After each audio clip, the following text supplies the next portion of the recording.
TVN 24 news নেটওয়ার্কের নিয়মিত আয়োজন টিভিএন অ্যানালিসিস অনুষ্ঠান থেকে আপনাদের সবাইকে স্বাগত জানাচ্ছি আমি রানা আহমেদ।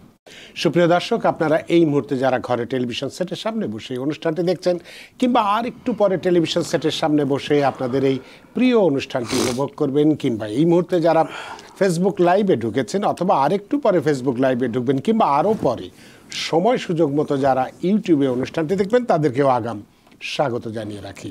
সুপ্রিয় দর্শক, ট্যাক্স সিজন শুরু হয়ে যাচ্ছে আর কয়েকদিন মাত্র পরেই, সে কারণে ট্যাক্স বা আর্থিক বিষয়ে কথা বলবো, এটাই স্বাভাবিক। আজকেও আমরা সেই বিষয়টি নির্ধারণ করেছি এবং খুব গুরুত্বপূর্ণ বেশ কিছু বিষয় আজকে আমরা আলোচনার জন্য আমাদের বিষয়বস্তুতে রেখেছি। তবে প্রথমেই যে বিষয়টি নিয়ে কথা বলতে চাইব, যেটা নিয়ে সবচেয়ে বেশি মানে একটা কন্ট্রোভার্সি আছে, বিভিন্ন মানুষের কাছে ধোঁয়াশা আছে, গতকালকেও আমরা সে কথাটা বলেছি, আজকেও সেটা বলবো। তবে তফাৎ হচ্ছে যে গতকালকের যিনি অতিথি ছিলেন তিনি সে বিষয়টিকে দেখেছিলেন ট্যাক্সের উপরে কিভাবে প্রভাব পড়বে, আর আজকে যিনি আছেন সেটা তো আছেই, অ্যাকাউন্ট্যান্ট হিসেবে তো থাকবেনই, তারপরেও একজন সিডিপ্যাপের কর্ণধার হিসেবেও বিষয়টিকে কিভাবে দেখছেন, অর্থাৎ সিডিপ্যাপ, হোম কেয়ার, পিপিএল, লেক্সা এবং এ সংক্রান্ত মামলার সর্বশেষ আপডেট, এই বিষয়টি নিয়ে প্রথমে আমরা কথা বলবো। তারপরে নির্ভুলভাবে ট্যাক্স ফাইল করার আগে কি করা যাবে বা কি করব আমরা সেই বিষয়টি, এবং আজকে একটি নতুন বিষয় আজকে আমরা আলোচনার প্রথম দিকেই আলোচনা করব, সেটি হচ্ছে যে এডুকেশনাল ক্রেডিট। এই বিষয়টি নিয়ে আমরা তেমন একটা কথা বলি না, আমরা হয়তো চাইল্ড ট্যাক্স ক্রেডিট নিয়ে কথা বলি, আর্ন ইনকাম ট্যাক্স নিয়ে কথা বলি, কিন্তু এডুকেশনাল যে ক্রেডিটটা আছে, আমাদের ম্যাক্সিমাম যারা আমরা অভিভাবক আছি তাদের বাচ্চাদের লেখাপড়ার খরচ একটা বিশাল খরচ বহন করতে হয়, কিন্তু এক্ষেত্রেও কী সুযোগ সুবিধা আছে সেই বিষয়গুলো নিয়ে আমরা কথা বলবো। সময় থাকলে আরও অন্যান্য অনেকগুলো বিষয় আমাদের হাতে আছে, সেগুলো নিয়ে কথা বলবো। সুপ্রিয় দর্শকের বাইরেও আপনাদের আর্থিক বিষয় বা ট্যাক্স সংক্রান্ত নানান প্রশ্ন থাকাটাই স্বাভাবিক। সেই প্রশ্নগুলো করবার জন্যে আমাদের টেলিভিশন স্ক্রিনে যে টেলিফোন নম্বরটি ভেসে উঠেছে, তারপরেও আমি বলে দিচ্ছি 6463079828, এই নম্বরে ফোন করতে পারেন, কিংবা যাদের ফোন করতে একান্তই অসুবিধা হয় তারা ফেসবুকেও প্রশ্ন রাখতে পারেন, আমরা সবগুলো প্রশ্নেরই উত্তর দেবার চেষ্টা করব। এবং ইত্যকার এই সমস্ত বিষয়ে আলোচনা করবার জন্যে আমাদের স্টুডিওতে উপস্থিত হয়েছেন আমাদের সকলের প্রিয়জন, প্রিয় মানুষ, প্রিয় মুখ, প্রিয় অ্যাকাউন্ট্যান্ট জনাব Mohammad Hashem MBA, IRS enrolled agent এবং প্রেসিডেন্ট ও CEO Karnaphuli tax services. Mohammad Hashem, আপনাকে স্বাগত। জি, আপনাকে ধন্যবাদ। Thank you. আপনাকেও অসংখ্য ধন্যবাদ যে সারাদিনের কর্মব্যস্ততা, এবং আপনাদের এখন হারভেস্টিং পিরিয়ড একেবারেই শুরু হয়ে যাচ্ছে, নিঃশ্বাস ফেলার সময়টা পর্যন্ত আপনারা পাবেন বলে মনে হয় না, তারপরেও সেই মানে ব্যস্ততা, কর্মব্যস্ততা, ক্লান্তি এবং সর্বোপরি নিউ ইয়র্কের এই ঠান্ডা উপেক্ষা করে আমাদের স্টুডিওতে উপস্থিত হয়েছেন, সত্যি আমরা প্রাণিত। তো আজকে কি নিয়ে কথা বলবো সেটা একটু আমি বলার চেষ্টা করেছি, কারণ এই বিষয়টি নিয়ে যথেষ্ট ধোঁয়াশা আছে, যথেষ্ট বিতর্ক। আজকে আমরা এই বিষয়টি এই জন্যই নির্ধারণ করছি, আপনি শুধুমাত্র একজন অ্যাকাউন্ট্যান্ট নন, শুধু একজন ট্যাক্স প্রিপেয়ারার নন, সেই সাথে আপনি একটি সিডিপ্যাপের মালিকও বটে।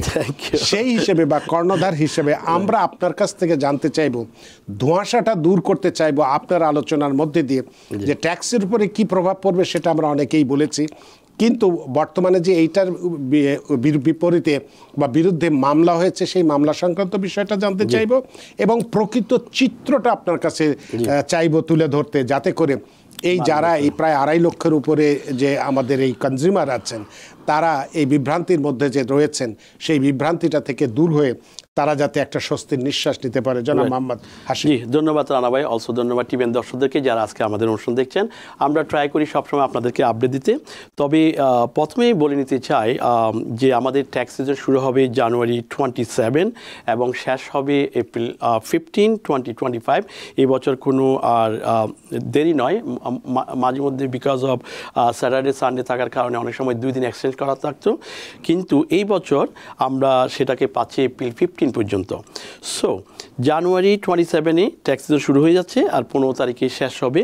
এর মধ্যে আমরা এক্সপেক্ট করতেছি 140 মিলিয়ন পিপল ট্যাক্স রিটার্ন করবে বাই ডিউ ডেটে এপ্রিল 15-এর মধ্যে। সো IRS অ্যাকাউন্ট তাদের সব কিছু গুছিয়ে আমাদের জন্য ওপেন করবে জানুয়ারি 27। নাও আপনার সেকেন্ড কোয়েশ্চেন হচ্ছে যে সিডিপ্যাপ লেক্সা পিপিএল। সো আমাদের কমিউনিটিতে এখন আমরা জানি যে বেশিরভাগ সিডিপ্যাপ কনজিউমার যেটা হচ্ছে মেম্বার অলমোস্ট যদি আপনি হোল ইউনাইটেড নিউ ইয়র্ক স্টেটের মধ্যে ধরেন, সো মোর দ্যান 250,000 মেম্বার আছে সিডিপ্যাপের মধ্যে।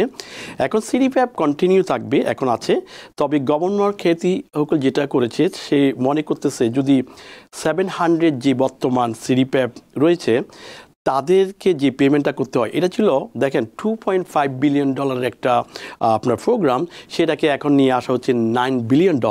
সো $9 বিলিয়ন এটা ইনক্রিজ হতে হতে $9 বিলিয়ন চলে এসেছে, আর কন্টিনিউ বাড়তেছে, যার কারণে ক্যাথি মনে করতেছে যে না, এইভাবে না করে আমরা একটা সিঙ্গেল স্টেট ওয়াইজ এফআইয়ের মাধ্যমে আমরা সবগুলোকে কন্ট্রোল করতে পারি। তো তাতে কি হচ্ছে, তাতে সে মনে করতেছে আমরা এটার মাধ্যমে আরও 1200 এমপ্লয়মেন্ট তৈরি করব, 1200 জনকে হায়ার করবে, এমপ্লয়মেন্ট তৈরি হবে। সেকেন্ডলি আপনার 500 মিলিয়ন প্রতি বছরে সেভ হবে। কিন্তু আপনি দেখেন এটা যদি সেভ করতে যায়, হোয়াট হ্যাপেন হিয়ার, আপনার যে 700 যে এই এক্সিস্টিং সিডিপ্যাপ আছে তাদের যদি টেকনিক্যালি 10 থেকে 20 জনের এমপ্লয়ি দেখেন, সেক্ষেত্রে অলমোস্ট 12,000 এমপ্লয়ি জব হারাচ্ছে, এটা একটা নেগেটিভ সাইড। আরেকটা হচ্ছে 250,000 একটা সিঙ্গেল এফআইকে যখন দিচ্ছে, is gonna be very tough. আর এটা হচ্ছে নিউ ইয়র্ক স্টেটের একটা এন্টিটি নয়, এটা হচ্ছে জর্জিয়ার একটা এন্টিটি। তো সেটাও নিউ ইয়র্কের এত বড় 250,000 মেম্বারকে কীভাবে কন্ট্রোল করবে, এটাও কোয়েশ্চেনের একটা ব্যাপার। তবে যেটা আপনি যদি এইভাবে, আমি যদি এই উদাহরণ দিয়ে বলি, ফর এক্সাম্পল ম্যানহাটনে যদি কোনো ইভেন্ট হয়, সেক্ষেত্রে আপনার সব আপনার ব্রিজ টানেল যদি ওপেন থাকে, ফর এক্সাম্পল মানে কিভাবে আমরা যাব, Queensboro bridge, right, Manhattan bridge, Williamsburg bridge, আপনার Brooklyn bridge, then also George Washington bridge, সবগুলো দিয়ে কিন্তু মানুষ যখন ঢুকে ইজিভাবে ওই ইভেন্টে আসতে পারে অন টাইমে। না, আপনি বলছেন এখন সবগুলো আপনার যদি আপনার নিরাপত্তার কথা বলুক, আর যে কারণে বলে যদি সবগুলো ব্রিজ টানেল বন্ধ করে শুধু একটা ওপেন রাখে, সে একটা দিয়ে যেতে যে কঠিন হবে, মানুষ ওয়েট করতে হবে এবং পুরো একটা ঝামেলার মধ্যে হবে। তো সে কারণে আমরা মনে করি যে এটা একটা মানে আপনার সিঙ্গেল এফআইকে দেওয়া খুব কঠিন হচ্ছে। তবে আমরা সাজেস্ট করবো আপনাদের যারা বর্তমান সিডিপ্যাপে আছেন, তাদের ডেডলাইন হচ্ছে মার্চের 31 তারিখ। তবে আপনি ট্রান্সফার হওয়ার জন্য যদি সিঙ্গেল এফআই যেতে হয়, আপনারা ট্রান্সফার হতে পারবেন মার্চের 28 তারিখের মধ্যে। সো আপনাদের টেনশন নেওয়ার কিছু নেই, স্টিল হ্যাভ টাইম। আপনারা 28 তারিখের মধ্যে আপনারা সিডিপ্যাপে সিঙ্গেল যদি এটা না থাকে, কোনটা বর্তমান এক্সিস্টিং সিডিপ্যাপ না থাকে, তাহলে আপনারা 28 তারিখের মধ্যে ট্রান্সফার হতে পারবেন। But there is a court case also. There are so many court cases. এখনো more than dozen খানিক আপনার কি আছে মামলা আছে। তার মধ্যে গত সপ্তাহ 7 তারিখে যেটা ছিল আপনার অল আমেরিকান হোম কেয়ার, তারা সু করেছিল ডিপার্টমেন্ট অফ ডিওএইচ এর বিরুদ্ধে। সেই ক্ষেত্রে যে রায়টা হয়েছিল 7 তারিখে, তারা বলছিল যে যে ডিওএইচ আপনার নট ফোর্স টু দ্য আপনার এই এক্সিস্টিং যে বর্তমান সিডিপ্যাপ আছে এজেন্সিদেরকে ফোর্স করতে পারবে না আপনি ডাটা ট্রান্সফার করতে পিপিএলকে কিংবা ডিওএসকে কিংবা এমএলটিসিকে। সো বিকজ এটা হিপা ভায়োলেশনের কারণে এটা আপনি ট্রান্সফার করতে পারবেন না। এটা কিন্তু কোর্ট থেকে রায়, because of all America home care তাদের বিরুদ্ধে ডিপার্টমেন্ট অফ হেলথের বিরুদ্ধে সু করার কারণে জাস্ট এই রায়টা দিয়েছিল। সো হিপা ভায়োলেশনের কারণে ফোর্স করতে পারবে না মানে এজেন্সিকে। বাট গতকালকে আমরা আবার যে নিউজ পেলাম, এটা কিন্তু একটু ভুল হয়েছে। সো এটা আবার আপনার থ্রো করে দিয়েছে, এটা ঠিকই নাই এই ইয়াটা আপনার আপিল করেছিল নাকি না? No, there is most likely তাদের লয়ার ঠিক মতো সার্ভ করতে পারে নাই, সো যার ফলে এটা থ্রো করে দিয়েছে। সো সেই পাত্রে এই মুহূর্তে এই কেসটা চলে গেছে। There is other pending case আছে যেগুলো এখন ইনফ্রডিং। বাট মিন টাইম আপনাদের কোনো সমস্যা নেই যদি বর্তমান সিডিপ্যাপে আপনারা আছেন, কন্টিনিউ আপনারা থেকে ওখান থেকে সেফ সাইডে থেকে আপনারা ট্রান্সফার হতে পারেন। অ্যান্ড পাশাপাশি there is another thing in Lexa, license home care সার্ভিসও আছে কমিউনিটিতে। আমাদের অনেক কমিউনিটিতে অনেকজনের লেক্সা লাইসেন্স আছে। যদি আপনারা এলিজিবল হন, তাহলে সেক্ষেত্রে আপনারা লেক্সাতেও থেকে যেতে পারেন। তবে লেক্সাতে যাওয়ার জন্য আপনাদের একটা পিসিএস সার্টিফিকেট থাকতে হবে। আমরা বলি না যে আপনার সিডিপিএফকে কনভার্ট করে এভাবে যেতে হবে, আমরা বলতেছি যদি আপনি এলিজিবল হন ডেফিনেটলি আপনি লেক্সাতে কনভার্ট হতে পারেন। তাহলে এখানে সুবিধা কি, এখানে আপনি সার্ভিসটা সুন্দরভাবে পাবেন এবং আমাদের কমিউনিটির যেসব লোক এমপ্লয়মেন্ট আছে তারা কন্টিনিউ কাজ করতে পারবে এবং যারা আমাদের কনসালটেন্ট তারাও কিন্তু এই বিজনেসের সাথে জড়িত থাকতে হবে। সো তারা আরও গাইড করতে পারবে। আপনি দেখেন এখন একটা যদি মেডিকেটের আপনার যে কনজিউমারগুলো আছে, যে মেম্বারগুলো আছে, তারা অনেক সময় জানে না তাদের মেডিকেট কখন এক্সপায়ারি হয়ে যাচ্ছে, কখন অ্যাপ্লাই করতে হবে। এগুলো কিন্তু আমাদের যে মার্কেটার কিংবা কনসালটেন্ট তারা কিন্তু রিমাইন্ডার দিয়ে দিচ্ছে। সো আমি মনে করি আপনি যদি লেক্সা কিংবা সিডিপিএফ আমাদের কমিটির মধ্যে থাকে, তাদের যে কনসালটেন্ট তাদের সাথে যোগাযোগ করে যেটাতে আপনার বেস্ট ফিট হয় সেটাতে আপনি যেতে পারেন। লেক্সা যদি আপনি এলিজিবল না হন, আপনি সিডিপিএফে কন্টিনিউ 28 তারিখ পর্যন্ত থাকতে পারবেন। এরপর আপনি যদি কোর্ট কেস এভাবেই থাকে এবং মুভ ফরওয়ার্ড হয় তাহলে আপনি পিপিএলে ট্রান্সফার হতে পারেন, কোনো আপত্তি নেই। বা সিডিপিএফ থাকতেছে, লেক্সা থাকতেছে, এই দুইটাই আছে। সো সার্ভিসের জন্য আপনারা মনে করবেন যে কোনটা হলে বেস্ট হয় সেখানে আপনারা যাবেন। তো সেক্ষেত্রে আপনার কাছে যে প্রশ্নটা আমি রাখতে পারি সেটা হচ্ছে যে সিডিপিএফ যেটা বললেন যে 31 মার্চ পর্যন্ত এটার সময় আছে, বাট এবং যে মামলাটা আছে এই মুহূর্তে হয়তো মামলা নেই, আরো যে কয়েকটা মামলা আছে পেন্ডিং আছে, যদি তার মধ্যে মীমাংসা না হয়, কোনো রায় না আসে 31শে মার্চের আগে, তাহলে তো মানুষদেরকে যারা সিডিপিএফে আছে তাদেরকে লেক্সা বা এতে যেতেই হচ্ছে বা পিসিএ অথবা সিডিপিএফে থেকে। তো সেক্ষেত্রে কি সিডিপিএফের যে সুবিধাটা ছিল যে আমি ঘরে বসে আমার বাবা মাকে আমি সেবা দিতে পারছি, আমার আত্মীয় স্বজনকে সেবা দিতে পারছি, লেক্সাতে গেলে কি যে এবং প্রশিক্ষণও নেওয়ার ব্যাপার আছে, সেক্ষেত্রে তো আমি নিতে পারবো না, এর কনসিকুয়েন্সটা কি? এই প্রশ্নটা আপনার থাকবে। তবে অনেকক্ষণ দর্শক ধরে একজন দর্শক অপেক্ষা করছে, তার ফোনটা নিয়ে নিই। সুপ্রিয় দর্শক, কে আছেন টেলিফোনে? দয়া করে নাম পরিচয় দিন। আমি লাইনে আছি। জি জি, আমার নাম হরিকৃষ্ণ সাহা, আমি ব্রুকলিন থেকে বলছি। আমরা সাধারণত টিবিএন এর মাধ্যমে অনেক ব্যাপারে আমরা খুবই শিক্ষিত হই। তো প্রশ্ন হলো, সিডি পাবে যদি আমি থাকি আমার মায়ের, তাহলে ট্যাক্স ফেলে আমাকে দেখাতে হয় না, কিন্তু আমি যদি সিডি থেকে লেক্সাতে যাই তাহলে আমাকে ট্যাক্স দিতে হয়। তাহলে আপনি বলুন, সিডিপিএফ তো সব ঠিকই আছে, শুধু এজেন্সি গুলো চেঞ্জ হয়েছে। আগে বাঙালি এজেন্সির কাছে যেতাম, এখন বিদেশি 24টি এজেন্সির কাছে যাব, তারা আবার বাংলাতেও নাকি অনেকে রাখতেছে। আমাদেরকে একটা ক্লিয়ার করেন, আমি সিডিপিএফ থেকে ট্যাক্স দিতে হয় না, আমি কেন অযথা সিডিপিএফ থেকে লেক্সাতে গিয়ে নার্স সার্টিফিকেট নিয়ে আমি কেন ট্যাক্স দেবো? আপনার শুধু ট্যাক্স না, আপনি যদি পরিষ্কার করেন আমাদের কমিউনিটির লোকের, কারণ এই বাংলাদেশের কয়েকটা এজেন্সির জন্য, তাদের স্বার্থের জন্য দেখা যাবে যে আমি ভাষার বলি হইতেছি। এখানে কিন্তু তারা তাদের স্বার্থ রক্ষার জন্য বলতেছে আপনি লেক্সায় আসেন। এতদিন কিন্তু লেক্সার কথা তারা বলেও বলে নাই, কিন্তু লেক্সায় গেলে আমাকে ট্যাক্স দিতে হবে। এখন আমার আর্নিং 60, মায়ের আয় 40 লাখ, তখন আমার মেডিকেয়ার আমার সব চলে যাবে। জি, অনেক ধন্যবাদ। আপনি খুবই ভালো এক্সপ্লেনেশন করেন, আপনি কাইন্ডলি এটা একটু ক্লিয়ার আজকে আমাদেরকে বলে দেন। বুঝতে পারছি, সিডিপিএফে থাকলে আমার কি সুবিধা, না থাকলে কি সুবিধা? অনেক ধন্যবাদ, অনেক ধন্যবাদ। Very good question. Yes, that's true. CDPF যেটা হচ্ছে family member take care family member.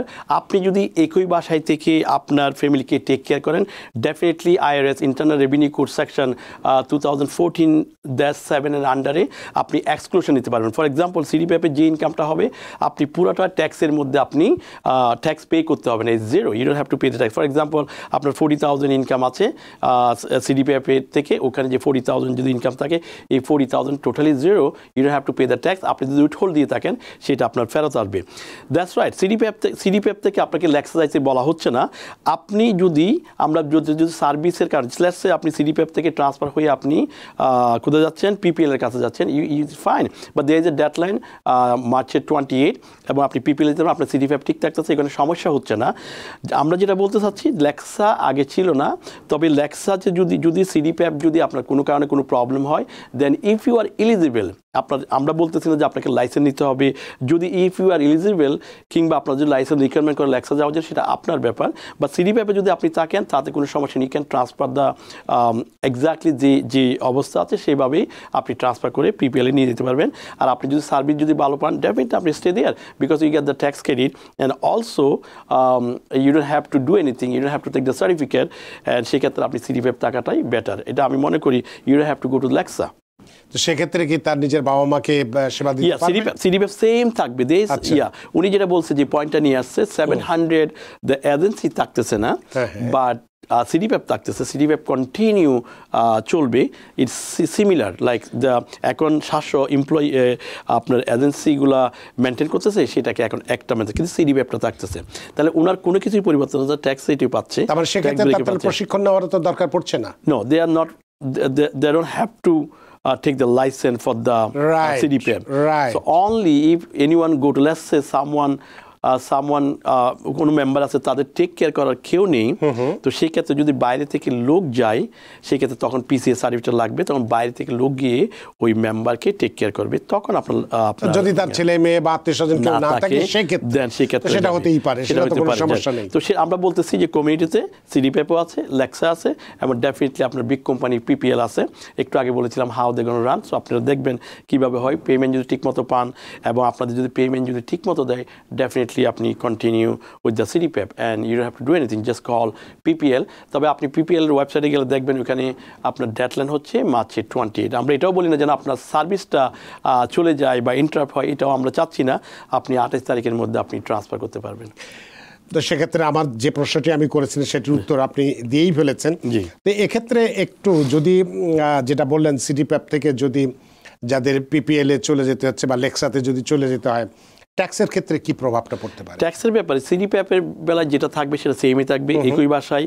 আপনার ইন্টারনাল রেভিনিউ কোডের ওই যে 2014/7 এর আন্ডারে যেটা হয়, এটা আপনার ট্যাক্স 0, অ্যান্ড লেক্সার ক্ষেত্রে আপনার পুরো টাকার উপর ট্যাক্স পে করতে হবে। সো আপনার যদি আরও কোনো ইনকাম থাকে, ইনকামের সাথে ইনকাম যোগ হবে, দেন ট্যাক্স। তার আমার সিডিপ্যাপ থেকে যদি 40 আর বাইরে থেকে যদি আরো 30 পাই, 70 যদি পাই, তাহলে পুরোটার উপরেই আমাকে দিতে হবে। নো, সিডিপ্যাপে যদি আপনি 40,000 সিডিপ্যাপ 40,000 আর আদার অন্য জায়গা থেকে আপনার 40,000 আছে, তো সিডিপ্যাপে যে 40,000 এটার উপর ট্যাক্স দিতে হবে না। আর লেক্সা হচ্ছে বাইরের 40,000 এন্ড এখানকার লেক্সার 40,000 যদি আপনি দেন, এটা পুরোটার উপর ট্যাক্স দিতে হবে। আরেকটা ক্যালকুলেশন আছে, সেটা আপনারা দেখতে পারেন। সেটা হচ্ছে অনেক সময় দেখা যায় সিডিপ্যাপে যদি রেট কম হয়, লেক্সাতে আবার পেমেন্ট একটু বেশি দেয়। অনেক সময় পেমেন্টটা যদি বেশি হয়, তাহলে আপনার লেক্সা দিয়ে যে পরিমাণ টাকাটা আপনি সেভ করবেন সিডিপ্যাপে, সেই পরিমাণ ট্যাক্স দিয়ে যদি আপনারা সেভ করতে পারেন, সেটা একটা হয়। But the question is, there is a big question with the Medicaid.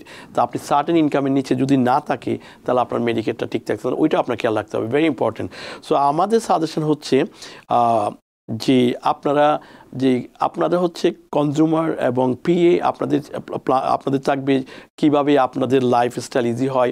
Like সিডিপ্যাপ নিলে আপনার যে সুযোগ সুবিধাগুলো আপনি কন্টিনিউ নিয়ে যাবেন। যদি সিডিপ্যাপ আপনি যদি এলিজিবল না হন, যদি তখন লেক্সাতে আপনি যাবেন, other then you can stay in the CDPAP. অনেক ধন্যবাদ। জি, সুপ্রিয় দর্শক কে আছেন টেলিফোনে, দয়া করে নাম পরিচয় দিয়ে আপনার প্রশ্নটি করুন। আমার কোশ্চেন ছিল যে সিডিপ্যাপ তো এখন আছে এজেন্সির আন্ডারে, আমরা কিভাবে এটা ট্রান্সফার করব পিপিএল এর আন্ডারে? আমরা করব না পিপিএল আমাদেরকে কল দিবে? ভেরি গুড, থ্যাংক ইউ, ধন্যবাদ। ওকে, একটু আগে বলেছিলাম যেটা অল আমেরিকা হোম কেয়ার যেটা সু করেছিল ডিওএস এর বিরুদ্ধে, যেটা হচ্ছে DOS can not force to agency two transfer the data. তো সেই ক্ষেত্রে হিপা ভায়োলেশনের কারণে এটা করতে পারবে না, বা যেহেতু এটা থ্রু হয়েছে, তো সেই ক্ষেত্রে আপনি প্রথমে এজেন্সির সাথে কথা বলবেন। এজেন্সির যে আপনার যে কনসালটেন্ট যদি সাথে থাকে, তারা আপনাকে অবশ্যই হেল্প করবে টু ট্রান্সফার হওয়ার জন্য। ইফ ইজ নট, দেন এখানে পিপিএল ইজি করে দিয়েছে। আপনার পিপিএল আর ওয়েবসাইটে গেলে ওদের নাম্বার আছে, ওখানে গিয়ে আপনার কল দিলে আপনি ট্রান্সফার কীভাবে করতো সেটা। সো তারা আবার অনেকগুলো অপশান রেখেছে। ফর এক্সাম্পল, অনলাইনে আপনি আপনার অ্যাপ্লিকেশন সাবমিট করতে পারেন, কিংবা ডাইরেক্ট কল দিয়ে করতে পারেন টু ট্রান্সফার দ্যাট। যদি আপনাকে কেউ হেল্প না করে, you can do your own, otherwise আপনার কনসালটেন্ট আপনাকে হেল্প করতে পারে। এবং এজেন্সিগুলোও বলে দিতে হবে, বিকজ এজেন্সি তাদের ডেডলাইন হচ্ছে March 31. So agency, no matter what, যদি কোর্ট কেস যদি কোনো কিছু না থাকে সো এজেন্সি ওটা আর বেশি করতে পারবে না, এটা সিজ করা হবে। তো সেই ক্ষেত্রে আপনার এজেন্সিকেও আপনাকে একটা পথ দেখিয়ে দেবে, যেহেতু অনেক দিন ধরে আপনি এজেন্সির সাথে বিজনেসে ছিলেন, সো মোস্ট লাইকলি তারা আরও ভালো অ্যাডভাইস দিতে পারবে। আমি সাজেস্ট করবো কন্ট্যাক্ট উইথ দ্য এজেন্সি, তাদের আপনার কনসালটেন্টের সাথে যোগাযোগ করেন। তারা যদি হেল্প না করে to transfer the CDPAP, then you can get your own. অনেক ধন্যবাদ প্রিয় দর্শক, আশা করি আপনার প্রশ্ন উত্তর পেয়েছেন। ফেসবুকে শিউলি আক্তার একটি প্রশ্ন রেখেছেন, is it possible to work as a CDPAP and a PCA for different patient at the same time? Different patient with the same time. CDPAP-এ আপনি বাসায় বসে করতেছেন, কিন্তু আরেকজনের বাসায় যদি আপনি যদি আওয়ারটা যদি স্প্লিট করতে পারেন, লেটস আপনি দিনে কয় ঘন্টা কাজ করবেন, ফর এক্সাম্পল আপনি কাজ করতেছেন 40 আওয়ার কাজ করেন, সো 20 আওয়ার যদি আপনি CDPAP-এর এই পেশেন্টকে আপনার প্যারেন্টকে টেক কেয়ার করেন, দেন আদার 20 আওয়ার আপনি আউটসাইডে দিয়ে করতে পারবেন। Definitely you can do that. বা সেক্ষেত্রে আপনার লেক্সা করার জন্য আপনাকে সার্টিফিকেট, PCA সার্টিফিকেটটা নিয়ে রাখতে হবে। And also another thing I want to mention that, সেটা হচ্ছে আপনার PCA সার্টিফিকেট নেওয়ার অর্থ হচ্ছে এই নয় যে আপনাকে PCA ঢুকে, you can keep this certificate in case if you need letter then you can use it, but certificate নিলে যে আপনার ওখানে যেতেই হবে এমন নয়, এমন কোনো ইয়া নেই। অনেক ধন্যবাদ প্রিয় দর্শক। আরেকটা জিনিস একটু আপডেট করে দিই, আমরা যে গত 8 তারিখে যেটা আবার নিউ ইয়র্ক স্টেটের সিনেট থেকে যে বিলটা এসেছে, সেটা হচ্ছে এটা ডেঞ্জারাস নিউজ। এটা হচ্ছে আপনার পুরো CDPAP-কে রিপিল করবে, including state fiscal intermediate also. So সেই বিলটা যদি গভর্নমেন্ট সাইন করবে না, যেহেতু উনি সিঙ্গেল FI-কে দিয়েছে, সো সেই বিলটা এসেছে। সো সেটা হলে কিন্তু CDPAP টোটালি গন। সো এইখানে সো আমি TBN যারা আরও এই আপনার নিউজ প্রেজেন্ট করেন তাদেরকে আমি হয়তো বিলটা পাঠাবো, তারা আরও ভালো ডিটেল বলে আসবে, যেটা হচ্ছে বিলটা নিয়ে কথা বলার জন্য। সেটা আগ সময় হোক, নিশ্চয়ই আমরা বলবো। দর্শক একজন আছেন, তবে তার আগে একটু মামুন তিনি একটি প্রশ্ন রেখেছেন, the agency should be held accountable from our community. Definitely yes. Agency এটা এথিক্যাল ওয়াইয়ে আপনার ডিউ ডিলিজেন্স ওয়াইয়ে, সো আপনারা এজেন্সিগুলা অবশ্যই বলতে হবে যে আপনার আমাদের সোফার এখনো পর্যন্ত যেহেতু DOH থেকে কোনো এই আপনার কোনো জায়গায় স্টপ করে নাই, এবং আমাদেরকে যে ওয়ার্নিং হচ্ছে আমাদের ডেডলাইন হচ্ছে March 31, এটা আপনার PA কিংবা কনজিউমারকে জানিয়ে দিতে হবে। অ্যান্ড পাশাপাশি যেহেতু PPL-কে ওরা কেউ ব্লক করে নাই DOH থেকে কিংবা ল স্যুট কোনো জাজ এখনও ব্লক করে নাই, they continue do the business. So এখানেও সমস্যা নেই। তো সেই ক্ষেত্রে এজেন্সি অবশ্যই আপনাদেরকে হেল্প করার দরকার আমি মনে করি। অনেক ধন্যবাদ প্রিয় দর্শক আপনার এই প্রশ্নটির জন্য। আমরা একটু টেলিফোনে যাই। সুপ্রিয় দর্শক কে আছেন টেলিফোনে, দয়া করে নাম পরিচয় দিয়ে আপনার প্রশ্নটি করুন। আমি অ্যাকচুয়ালি প্রশ্ন করতে চাই না, আমি আমার একটা ওপিনিয়ন দিতে চাই। আমি অ্যাকচুয়ালি CDPAP সার্ভিসের সাথে অনেক ক্লোজলি কাজ করি, এবং আই থিঙ্ক আমাদের যে কিছু বাঙালি এজেন্সি আছে, ওরা আমাদের পেশেন্ট যারা স্পেশালি কিছু ইংলিশ বলতে পারে না, আমি এভরিডে ডিল করি ওদের সাথে, ওরা ইংলিশও ভালো করে বলতে পারে না, ওরা বুঝে না সিচুয়েশনটা কি, ওদের কাছ থেকে $700, $500, $300 চার্জ করে ওদেরকে PCA বানায় বলতেছে তোমাদের প্যারেন্টসের জন্য কাজ করতে হবে, তোমরা করতে পারবা আরেকজনের সাথে সুইচ করে। এইসব জিনিস ওরা করতেছে, এটা এত it's such a bad thing they are doing, এবং কেউ ওদেরকে অ্যাকাউন্টেবল করতেছে না। It's a federal crime. জি, এটা তো ফেডারেল ক্রাইম বলছি, যেটা আপনি বললেন। ভাইয়া, এবং আপনি বিশ্বাস করেন আমি যে টিমে আছি, ওই টিমে আমরা কয়েকজন বাঙালি নার্স আছে, আমরা সবাই অনেক আপসেট এই ব্যাপারে যে কিভাবে একটা বাঙালি কমিউনিটিতে ওরা ফোন করলে সুন্দর আসসালামু আলাইকুম বলে, এসব বলে মিথ্যা ইনফরমেশন দিতেছে পেশেন্টদেরকে, যারা আমরা সেজন্যই এই বারবারই এই বিষয়টি নিয়ে আমরা কথা বলছি। এই জন্য আমরা বলে দিচ্ছি যে CDPAP স্টিল কন্টিনিউ থাকবে। 700 মোর দ্যান 700 এজেন্সি হয়তো ক্লোজ হতে পারে যাদের লেক্সা থাকবে না, বাট টেকনিক্যালি CDPAP স্টিল আছে। সো আপনারা যদি CDPAP তার এক্সিস্টেন্স এখান থেকে আপনি জাস্ট ট্রান্সফার হয়ে PPL-এ যাবেন, so CDPAP still there, so you have no problem. আর আরেকটু আগে যেটা বলেছিলাম, কেউ যদি PCL লাইসেন্স নিয়ে পেলে বা বলে বা নিয়ে ফেলেছে, তাহলে সেক্ষেত্রে keep the licence your side, sell, এটাকে আপনি ইউজ না করতে চাইলে জাস্ট কিপ ইট, আপনি সিটিপ্যাপ থেকে গেলেন কিন্তু লাইসেন্স হয়ে গেল, you don't have to do that. So যেটা হয়ে গেছে সেটা তার কিছু করার নেই, হয়তো মিস কমিউনিকেশন হয়েছে সেক্ষেত্রে। তো আপনারা যারা সিটিপ্যাপে থাকতে চান, you can simply do that, stay there, take the tax break, not a problem. তা সেক্ষেত্রে যে আপনি প্রশ্নটি করলেন, যদি এই ধরনের কেউ কাজ করে, যেহেতু এটা ফেডারেল আইনে এটা ক্রাইম, আপনারা যথাযথ কর্তৃপক্ষের সাথে আলাপ করতে পারেন। যেহেতু আপনি এই সিটিপ্যাপের সাথে দীর্ঘদিন ধরে কাজ করছেন, আপনার কাছে যদি সেটা মনে হয় যে অন্যায় অবিচার হচ্ছে, নিশ্চয়ই আপনি যথাযথ বা সংশ্লিষ্ট কর্তৃপক্ষের সাথে বিষয়টি নিয়ে কথা বলতে পারেন। আমরা আপনার বিষয়টি শুনলাম এবং অভিজ্ঞ যিনি আমাদের আজকে আলোচনা সবসময় ভালো বেস্ট হবে, best fit for you guys, and then ওখান থেকে আমরা সবসময়, কারণ আমরা টিভিএনের সামনে আসি, আপনাদেরকে সবগুলো আপডেট দিই যাতে করে আপনারা রাইট ডাইরেকশনে যেতে পারেন, যাতে কেউ ভুল বুঝায় অন্য কিছু না করতে পারে। সুপ্রিয় দর্শক, কে আছেন টেলিফোনে? দয়া করে নাম পরিচয় বলে আপনার প্রশ্নটি করুন। আসসালামু আলাইকুম। ওয়াসসালাম।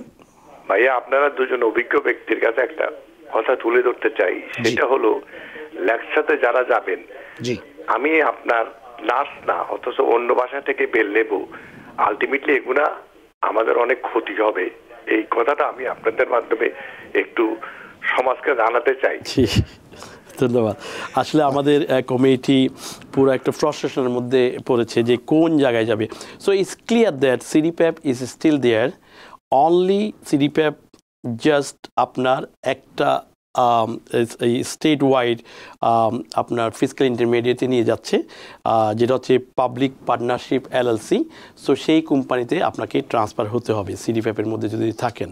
সো লেক্সা হচ্ছে লাইসেন্স হোম কেয়ার এজেন্সি একটা, তো সেটা কাইন্ড অফ আপনার হসপিটালের মতো ধরতে গেলে। তো সেই ক্ষেত্রে এই আপনার টেক কেয়ার করতে গেলে আপনার অবশ্যই সার্টিফিকেট দরকার। তো এরা যারা এলিজিবল হবে, লেক্সাতে কাজ করার জন্য যারা এলিজিবল, তারা অবশ্যই লেক্সাতে যাবে, আর যারা সিটিপ্যাপে আছে তারা সিটিপ্যাপে থাকবে। So there is no problem.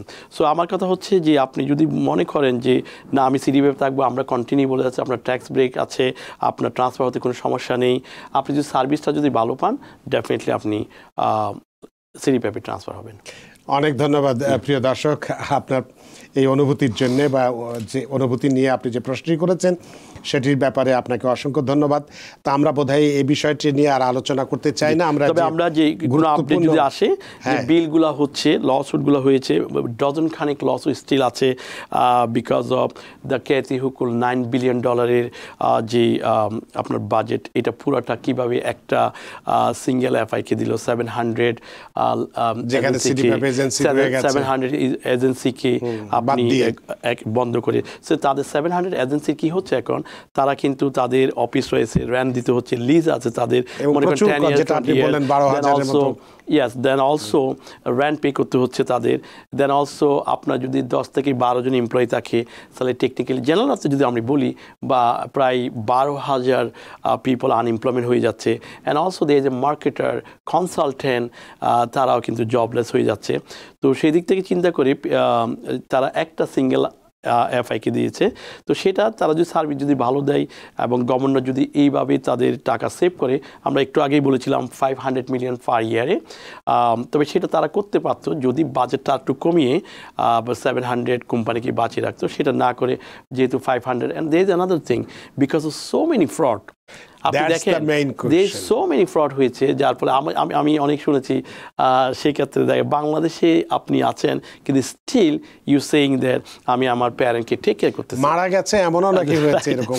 So এই ফ্রডের কারণে এই কোনো একটা কেস এখন বর্তমান কোর্টে টিকছে না। না হলে আপনি দেখেন 700 কোম্পানিকে একেবারে আপনার মাটিতে চাপা দিয়ে একটা কোম্পানি কীভাবে থাকে, বিকজ অফ টু মাচ ফ্রডের কাছে আপনি কিছু নেই।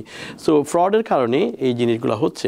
আপনি $2.5 billion যে প্রোগ্রামটা, সেটা নিয়ে হয়েছে $9 billion, মেবি আরও বাড়তেছে। এখন কিন্তু আপনার স্টেট ওয়াইড ফিসক্যাল ইন্টারমিডিয়েট বলতেছে যে আমরা স্টেটকে সেভ করে দিব $500 million per year. So let's see what happen.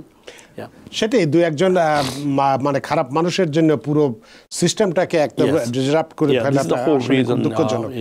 তো যাই হোক, এই বিষয়টি নিয়ে আর এখন আমরা কথা বলতে চাই না। আমরা নতুন যে বিষয়টি কথা বলবো সেটি, যেটা আমরা কখনই আলোচনা করিনি, আমরা বলেছি যে এডুকেশনাল ক্রেডিট নিয়ে এডুকেশন ক্রেডিট নিয়ে কথা বলবো এবং এক্ষেত্রে বেশ কিছু প্রশ্ন আমি আজকের আলোচককে করব।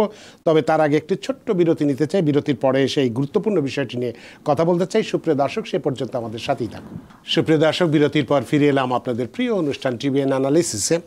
আজকের অতিথি জনাব Mohammad Hashem, MBA IRS enrol agent এবং প্রেসিডেন্ট ও CEO কর্ণফুলী ট্যাক্স সার্ভিসেস, এবং আপনাদের সাথে রয়েছি আমি রানা আহমেদ। জনাব মোহাম্মদ হাশেম, আমরা আজকে একটি নতুন বিষয় আপনার কাছ থেকে জানতে চাইব, সেটা হচ্ছে এডুকেশন ক্রেডিট। আমরা জানি যে যুক্তরাষ্ট্রের এই ট্যাক্স ব্যবস্থায় শিক্ষার জন্য দুটো গুরুত্বপূর্ণ ট্যাক্স ক্রেডিট আছে, একটা American opportunity tax credit AOTC এবং আরেকটা হচ্ছে life time learning credit LLC।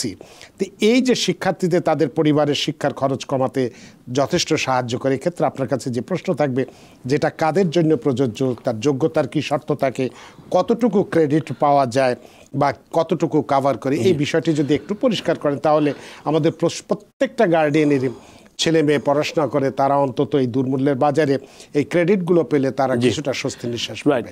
ধন্যবাদ রানা ভাই, আপনি সুন্দর প্রশ্ন তুলে ধরেছেন। রাইট, দুইটা ক্রেডিট আছে, একটা হচ্ছে আমেরিকান অপরচুনিটি ট্যাক্স ক্রেডিট, আর একটা হচ্ছে লাইফ টাইম লার্নিং ক্রেডিট।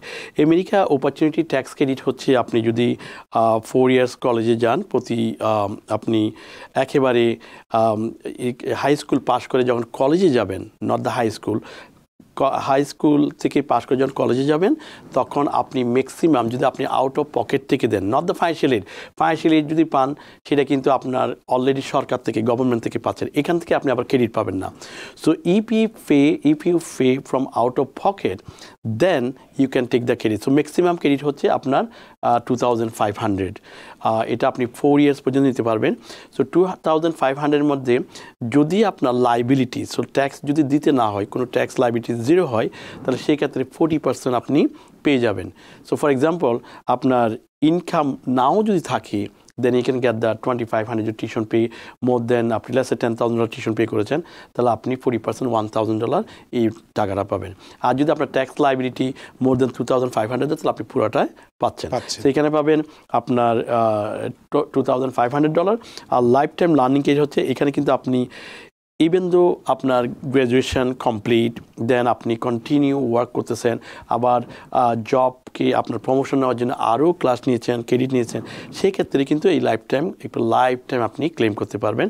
সেই ক্রেডিটটা হচ্ছে maximum $2,000। So lifetime learning credit $2,000, American opportunity $2,500, and also there is another one which is deduction. So আপনি যদি টিউশন পে করলেন, গ্র্যাজুয়েশন করলেন, এখন আপনি লোন নিয়েছিলেন, সেই লোনটা পে করে যাচ্ছেন, লোনটা যদি পে করেন, সেক্ষেত্রে ম্যাক্সিমাম আপনি $2,500 ডিডাকশন পাবেন। সো 3টা জিনিস পাচ্ছেন। আপনি যদি গ্র্যাজুয়েশন করার পরে যদি লোন পে করেন, ইন্টারেস্ট আপনি ডিডাকশন হবে $2,500, যেটা ট্যাক্সেবল ইনকামকে রিডিউস করবে। যদি আপনি অ্যাসোসিয়েট থেকে ব্যাচেলার ডিগ্রি করেন, ওইখানে দেখা যাবে $2,500 পাচ্ছেন, and life time learning credit $2,000 আপনি পাবেন। এবং ইনকাম আপনি ম্যাক্সিমাম মেরিট ফাইলিং জয়েন্টলি 180,000 পর্যন্ত যদি ইনকাম থাকে, still can get the credit. আর all other filing which is 90,000, single and head of household 90,000 নিচে যদি থাকে, আপনি ক্রেডিটগুলো পাচ্ছেন। তো তার মানে সেক্ষেত্রে আপনি যেটা বললেন, তাতে তো আমার কাছে যেটা মনে হয় প্রায় 80% মানুষই আমাদের কমিউনিটির যে ইনকাম, যে বারটার কথা বললেন, থ্রেশহোল্ড যেটার কথা বললেন, পাওয়ার যোগ্য। সুতরাং এটা একটি, কিন্তু কোয়েশ্চেন ইজ সামটাইম আপনি এডুকেশন ক্রেডিটটা যে আপনি পে করেছেন, আপনি স্কুলকে ইনস্টিটিউটকে পে করেছেন, সেটার একটা 1099 টি আসবে, এটা কিন্তু মাস্ট লাগবে। কারণ এটা ছাড়া যদি আপনি ক্লেম করেন, তাহলে IRS এর কাছে যদি রেকর্ডটা না থাকে, তাহলে আপনি আবার অডিট হবেন। সো আপনারা যারা টিউশন পে করেছেন আউট অফ পকেট থেকে, ডেফিনেটলি আপনার স্কুল থেকে কিংবা আপনার ওয়েবসাইটে গিয়ে সেখান থেকে 1099টা এনে আপনি ক্লেম করবেন। এই ক্লেমটা যদি আপনি করছেন, আপনি নট গেটিং দ্য ক্রেডিট। আর কোনো কারণে কেউ যদি লাস্ট ইয়ার কিংবা প্রিভিয়াস ইয়ারগুলোকে যদি মিস করে, then he still can get the credit doing the amended return. So আপনার অ্যাকুরেটলি ট্যাক্স রিটার্ন করতে হবে। অনেক ধন্যবাদ জনাব হাশেম, বিষয়টি খুবই গুরুত্বপূর্ণ ছিল এবং নিশ্চয়ই বুঝতে পেরেছেন সুপ্রিয় দর্শক, যাদের আমাদের বাচ্চা কাচ্চা আছে, তাদেরকে এই হার্ডশিপ যাদের মধ্যে আমাদের আছে, ইনকামের ক্ষেত্রেও আছে, তারা আজকের এই আলোচনার মধ্যে দিয়ে, নিশ্চয়ই আপনারা জানেন, তারপর আলোচনার মধ্যে দিয়ে যারা একটু হয়তো নতুন এসছেন বা জানেন না, তারা যথেষ্ট উপকার পাবেন বলে আমাদের বিশ্বাস। তো আমরা আবার নতুন একটু বিষয়ে আমরা যাব, তবে তার আগে একজন দর্শক অপেক্ষা করছেন, তার ফোনটি নিয়ে নেই। সুপ্রিয় দর্শক, কে আছেন টেলিফোনে? দয়া করে নাম পরিচয়। হ্যালো, গুড ইভিনিং, আমার নাম লিপি সাহা, আমি কোয়েন্স থেকে বলছি। আমার একটা প্রশ্ন ছিল যে আমি নিজে একজন ছাত্রী, 4 বছরের bachelor medical lab lab science technology York কলেজে কিউনির আন্ডারে। তো আমি জানতে চাচ্ছি, আমার টিউশনটা আসছে হলো আমার অফিসে যে ইন্স্যুরেন্স আছে সেটার আন্ডারে, আমি চাকরিও করছি হসপিটালে। তো আমার টিউশনটা ওরা পে করছে। তো আমি কি এই ক্ষেত্রে কোনো কিছু এলিজিবল ট্যাক্স পাইলে এটা জানার জন্য? আমি কখনোই কিছু বলিনি, এখনো জানি না বলে জানার চেষ্টা করছি।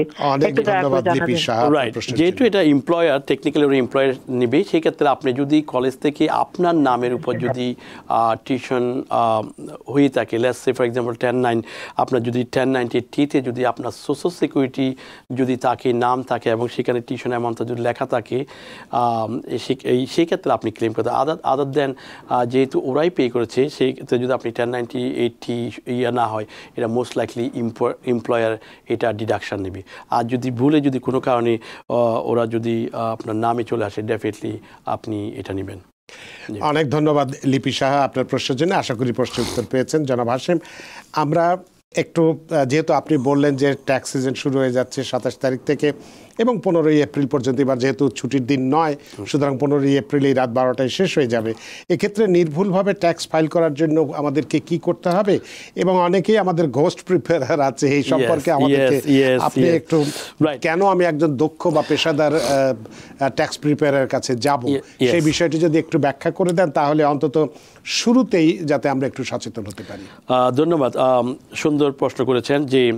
যে আপনার ট্যাক্স সিজন শুরু হবে জানুয়ারি 27, কিন্তু এই ট্যাক্স মৌসুমে কিন্তু অনেক নতুন ট্যাক্স প্রিপেয়ার আছে, যেটাকে আমরা গোস্ট ট্যাক্স প্রিপেয়ার বলি। ওরা কিন্তু কন্টিনিউ এডুকেশন তাদের নেই, তারা শুধু ট্যাক্স সিজনে এসে অফিস একটা নিয়ে মৌসুমে তারা ট্যাক্স করতে চায়। সেই ক্ষেত্রে গোস্ট ট্যাক্স প্রিপেয়ার আমরা কেন বলি, তারা কিন্তু এই আপনার ট্যাক্স রিটার্ন করবে কিন্তু সাইন করবে না। আবার মনে করেন আপনার থেকে ক্রেডিট কার্ড, ডেবিট কার্ড কিনবে, চেকে পেমেন্ট নেবে না, তারা নেবে ক্যাশে। আবার সেটা যদি নেয় তারা রিসিপ্ট দিবে না। সো তাদেরকে ধরার কোনো সুযোগ নেই। আবার ট্যাক্স রিটার্নের নিচে দেখবেন যে প্রিপেয়ার ইনফরমেশন যেটা লেখা থাকে, সেক্ষেত্রে দেখবেন সেলফ প্রিপেয়ার, অথচ আপনি পে করেছেন কিন্তু সেখানে তার নাম নাই, পিটিএন নাম্বার নাই, ইআই নাম্বার নাই, সেখানে সেলফ প্রিপেয়ার দিয়ে দিয়েছে। যখন আপনি অডিট হন তখন আপনি আর আপনার ওই ট্যাক্স প্রিপেয়ারকে খুঁজে পাবেন না। এই জন্য সবসময় আপনার ট্যাক্স রিটার্ন সাইন করার সময় আপনি প্রিপেয়ারের ইনফরমেশন দেখে নেবেন, আপনার প্রিপেয়ার ইনফরমেশন, পিটিএন নাম্বার, ইআই নাম্বার, এগুলো আছে কিনা। And there is a big problem হচ্ছে, যেটা স্ক্যামাররা করে থাকে, সেটা হচ্ছে আপনার যে রিফান্ডটা, লেটস সে আপনার $30,000 ইনকাম, 3টা বাচ্চা, টেকনিক্যালি আপনার 12,000 টাকা রিফান্ড পাওয়ার কথা, child tax credit, earn income credit এবং আপনার with holding credit, so top থেকে 15,000। সো আইআরএস আপনার একটা ফর্ম আপনার আছে, যেটা হচ্ছে 888 ফর্ম, 8888। এই ফর্মটার মাধ্যমে, সো আমি যদি ট্যাক্স পেয়ার হই, আমি যদি দেখি যে আমার 12,000 আছে, আমি চিন্তা করবো ওকে আমার ছেলে টিউশন স্কুলে যায়, তার জন্য 1,000 টাকা দিব, এটাকে আমি স্প্লিট করবো। আমার ওয়াইফ একটু শপিং করবে, তার জন্য আমি 2,000 টাকা দিব। এইভাবে স্প্লিট করে আমি মনে করি আর বাকি 10,000 টাকা নিব, ঠিক আছে? এই ফর্মটা এই কারণে তৈরি করা হয়েছে, যাতে আপনি ফ্যামিলি মেম্বারকে আপনি দিতে পারেন 888 ফর্মটা। এই 888 ফর্মটা দিয়ে আপনার কি হচ্ছে, স্ক্যামাররা আপনার রিফান্ডের টাকা সামটাইম ওদের অ্যাকাউন্টে নিয়ে নিচ্ছে, কিন্তু আপনি বুঝতেই পারতেছেন না। সো যখন আপনি ট্যাক্স রিফান্ডটা কম পাবেন, তখন আপনি মনে করেন যে ওয়াইস মানি গোজ, দেন আপনি আইআরএসের কাছে গেলেন, দেখা যাচ্ছে যে না, আপনি তো সাইন করছেন যে এই ফর্মের মাধ্যমে এই আপনার রিফান্ডকে স্প্লিট করার জন্য। সো টেকনিক্যালি সে প্রিপেয়ার না, যেহেতু আপনার কোনো ইনফরমেশন নেই। এই জন্য don't go to the ghost প্রিপেয়ারের কাছে যাবেন যাদের হচ্ছে ক্রেডেনশিয়াল, যারা হচ্ছে CPA, we are IRS licensed practitioner and CPA certified public accountant, they are state licensed and also attorney. এই 3 গ্রুপ অলসো যারা annual filing season for grant up to date থাকার জন্য একটা ক্লাস করে 18 আওয়ার্স, মেবি 24 আওয়ার, তো তারা এটা করতে পারে। তো সেই জিনিসটা আপনারা কীভাবে পারবেন, আপনি IRS.gov ট্যাক্স প্রো, এখানে ক্লিক করলে আপনি দেখবেন, আপনি যদি জিপ কোড, আপনি যে এরিয়ায় থাকেন, জিপ কোড দিয়েও কিন্তু আপনি বাইর করতে পারবেন। ইভেন দো আমার নাম যদি ওখানে লাস্ট নেম যদি আপনারা জেনে থাকেন, ওখানে যদি আপনি বসান, দেন আমার ক্রেডেনশিয়ালটা বের হয়ে যাবে। আর যদি কাউকে খুঁজে না পান, it's they are not there, so তাদেরকে ধরাটা করিন, তারা রেজিস্ট্রেশন করে নেয়। সো সেই ক্ষেত্রে আপনারা ওখানে গিয়ে যদি না বুঝে থাকেন সেক্ষেত্রে আপনারা ওইখানে গিয়ে জিপ কোড দিয়ে কিংবা নাম দিয়ে সার্চ করে তাদের ক্রেডেনশিয়াল দেখে আপনি ট্যাক্স রিটার্ন করবেন। আর যদি আপনি মনে করেন যে কনফিউজ এবং কমিউনিটিতে এবং রেপুটেশনের একটা যারা আছে, আপনি কয়েকজনকে জিজ্ঞেস করলেই বলে দিবে যে ওইখানে যাও, ওরা ভালো করে, ওগুলো আপনি দেখতে পারেন। But don't go to the ghost paper, যেটা আপনাকে বিপদে ফেলে আপনার রিফান্ডটা চুরি করে নিয়ে যায়। শুধু রিফান্ড নয়, আপনার সোশ্যাল সিকিউরিটি কার্ড দিয়ে আরো খারাপ কিছু করতে পারে, এগুলো নিয়ে যায়। সো এগুলো থেকে আপনারা দূরে থাকবেন। ডেফিনেটলি আপনার ক্রেডেনশিয়াল যারা তাদের কাছে যাবেন। অনেক ধন্যবাদ জনাব মোহাম্মদ হাশেম, আপনার এই গুরুত্বপূর্ণ বেশ কিছু বিষয়ে কথা বলেছেন। আরও অনেকগুলো আমাদের হাতে ছিল, আজকে আর সময় অভাবে আমরা আলাপ করতে পারছি না, কারণ অনুষ্ঠান শেষ করতে হবে। সময়ের দড়িতে আমরা বাধা, সময়ের সীমানা টপকানো কঠিন, তাই অনুষ্ঠান শেষ করতে হচ্ছে। আগেও বলেছি, এখনও বলছি, অনেক ব্যস্ত মানুষ সেই ব্যস্ততা উপেক্ষা করে আমাদের স্টুডিওতে উপস্থিত হয়েছে এবং গুরুত্বপূর্ণ বিষয়, বিশেষ করে সিডিপি আপনি একটা আজকে অনেক খোলাসা করে কথা বলেছেন। আশা করি আজকে এই আলোচনার মধ্যে দিয়ে মানুষ যথেষ্ট উপকৃত হবে এবং আপনার প্রতি সে কারণে আমরা ঋদ্ধ এবং প্রাণিত। Thank you. সুপ্রিয় দর্শক, এতক্ষণ আমরা যে বিষয়গুলো নিয়ে কথা বলেছি, বিশেষ করে সিডিপ্যাপ, হোম কেয়ার, পিপিএল, লেক্সা ইত্যাদি নিয়ে, এই বিষয়গুলো নিশ্চয়ই আপনারা পরিষ্কার হয়েছেন এবং যেটি হচ্ছে এডুকেশন ক্রেডিট, যেটা আমরা অনেকেই জানতাম না, সেই বিষয়টি আমরা আলোচনা করেছি। এবং যেহেতু ট্যাক্স সিজন তাড়াতাড়ি শুরু হয়ে যাচ্ছে 27 তারিখ থেকে, আমরা কার কাছ থেকে একজন ভালো অভিজ্ঞ ট্যাক্স প্রিপারের কাছে কেন যাব সে বিষয়টি আমরা ব্যাখ্যা করেছি।